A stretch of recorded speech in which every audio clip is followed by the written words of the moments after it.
हर तस्वीर में काली माता की जीभ क्यों होती है बाहर, जाने क्या है इसके पीछे की कहानी। हिंदू धर्म के अनुसार देवी काली को बुराई पर अच्छाई की जीत के लिए जाना जाता है।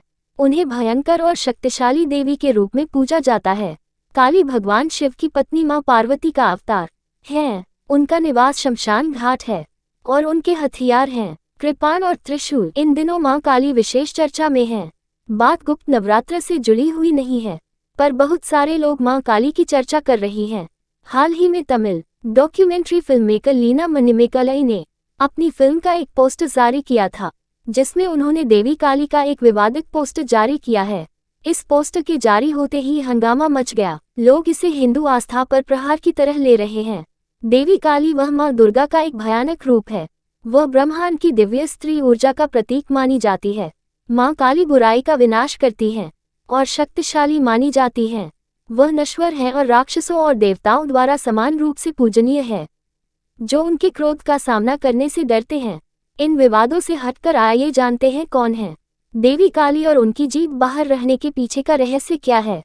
काली मां का स्वरूप। काली को तस्वीरों में भगवान शिव की छाती पर एक पैर के साथ युद्ध के मैदान में खड़े होने के रूप में दर्शाया गया है। उनकी जीभ भगवान शिव की छाती पर पैर रखने के लिए अचरज में पड़ गई।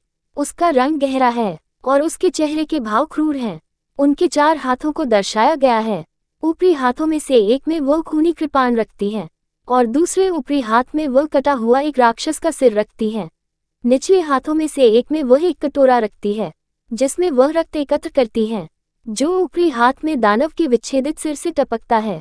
दूसरा निचला हाथ वरद मुद्रा में दिखाया गया है। वह नग्न दिखाया गया है और वह एक मुंडों की माला पहने नजर आती है। निचले शरीर में वह मानव हथियारों से बना कमरबंद पहनती है।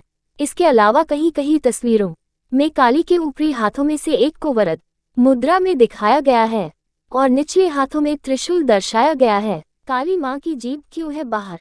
आपने कई तस्वीरों में देखा होगा कि मां काली की छाती पर अपने पैर रखे हुए हैं। इसके पीछे की भी एक कथा है।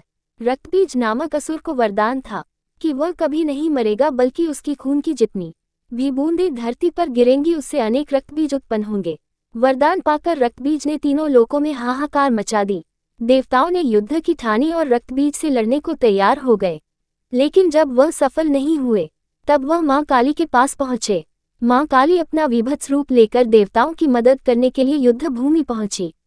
युद्ध के दौरान उन्होंने रक्तबीज की एक भी बूंद जमीन पर नहीं गिरने दी, बल्कि अपनी जीभ को बाहर करके उसका पूरा रक्त पी लिया। रक्तबीज तो समाप्त हो गया, लेकिन मां काली इतनी ज्यादा कुपित हो गईं कि उन्होंने कोई भी शांत कराने में नाकाम रहा। तब देवताओं ने भोलेनाथ से विनती की कि वह महाकाली को शांत कराएं। भगवान शिव ने कई प्रयास किए पर वह असफल रहे। फिर भोलेनाथ काली को रोकने के लिए उनके सामने लेट गए। जैसे ही गुस्से में मां काली ने अपने कदम बढ़ाए, उन्हें एहसास हुआ कि वह भगवान शिव के ऊपर चरण रख रही है। ये देखकर वह शांत हुई, चरण के पास जाकर लेट गई और मां काली ने देखा कि वह शिव पर कदम रख रही है। जब काली को अपनी गलती का एहसास हुआ तो उसने शर्मिंदगी में अपनी जीभ बाहर निकाल ली